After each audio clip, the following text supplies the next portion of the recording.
Hujambo na karibu tena katika unayajua haya hapa Sawia Media, na leo tupo nchini Ethiopia.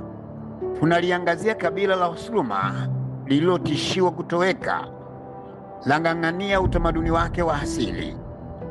Msimulizi wako ni mimi Abdalla Mbonde. Usikose kusubscribe, kulike na kucomment.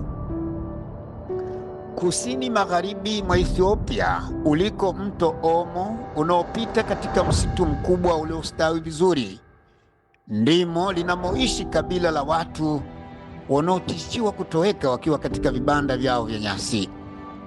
Wasuruma ambao ni mchanganyiko wa kabila la Wasuri na Wamusri wanajulikana kwa utamaduni wao wa kutoga midomo na kuweka mapambo yenye umbo la sahani kama ishara ya urembo na hadhi kwa wanawake. Lakini wanashuhudia namna ya maisha wanayoishi yanavyotoweka taratibu kutokana na ukame uliokithiri, ujenzi wa mabwawa na uanzishwaji wa hifadhi ya taifa ambavyo vyote vinatishia maisha yao. Akitumaini angalau kupata kumbukumbu za maisha ya kiutamaduni ya kabila la hili kabla alijotoweka, mpiga picha Louis Seton alisafiri hadi Ethiopia ili kupata taarifa za kabila hilo na kurekodi maisha ya watu hao ambao si kawaida. Wakati fulani Seton, ambaye alizaliwa Nairobi, Kenya, lakini mwenye asili ya Sydney, Australia, alikwenda kwenye vijiji vya Wasuma ambako alikaa na kuwapiga picha. Pia aliwapiga picha Wahameri. Alipata kuiambia CNN, watu wengi huipiga picha Afrika kwa mwanga hasi, wakilenga vita na njaa na mapambano, lakini mimi nilitaka kuonesha uzuri wa watu hawa wa ajabu, wenye nguvu na wanaojivunia asili yao kwa jinsi walivyo na muunganiko na nchi yao, lakini pia na misimu. Kwa kutegemea hadhi yao katika jamii ya wingi wa mifugo, wanaume wanaweza kuoa hata wanawake watatu. Mke wa kwanza anapewa haki ya kuvaa mkufu mkubwa wa chuma ukiwa mwiba mrefu mwishoni. Mke wa pili na watatu wanavaa mikufu ya chuma ya kawaida tu. Unapomwona mwanamke wa Kihameri, mara moja utatambua kwa hadhi ya kitu alichovaa. Moja ya utamaduni maarufu wa Wasuma, jina la pamoja linalounganisha Wamusi na Wasuri, ni vijisahani vya udongo vinavyowekwa kwenye mdomo wa chini.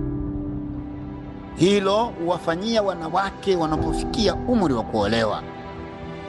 Meno mawili ya chini hung'olewa kawaida kwa jiwe, na tundu dogo hutobolewa kwenye mdomo wa chini na kuchomekwa kijiti. Kijiti hicho pole pole hutolewa na kuwekwa kikubwa zaidi, hivyo hivyo hadi kupatikana nafasi ya kuweka kisahani cha udongo au ubao. Seton anasema haikuwa kazi rahisi kuwashawishi watu hawa mpaka kukubali kupigwa picha, kwa sababu kihistoria makabila hayo ya mkoa huo ulioko ndani sana Ethiopia wamekuwa katika mapambano kwa miaka mingi. Katika makabila ya Omo, Wahameri ndilo kabila kubwa na lenye mtindo mingi. Huvaa sketi za ngozi za mbuzi zilizonakishiwa na kinyesi cha wanyama na shanga, bangili na pete za shaba. Ni wafugaji wanaohamahama na wakulima pia.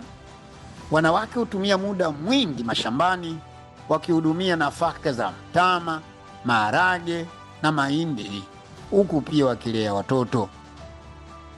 Kwa kawaida wanawake wa Kisuri ndio hulea familia kwa maana ya uangalizi wa nyumba na watoto na kuhudumia mashamba ya mtama, mahindi, maharage na tumbaku. Vyungu hutumika kuhifadhi pombe, ambacho ni kinywaji kinachopendwa sana na wote, wanawake na wanaume. Wanaume wana kazi ya kukamua maziwa na kuwapa wanawake wakawanyweshe watoto. Ungana nami tena wakati mwingine katika unayajua haya hapa Sawia Media. kwa habari za kusisimua, kustaajabisha na kushangaza dunia. Usikose kusubscribe, kulike na kucomment. Abdallah Mbonde, asante.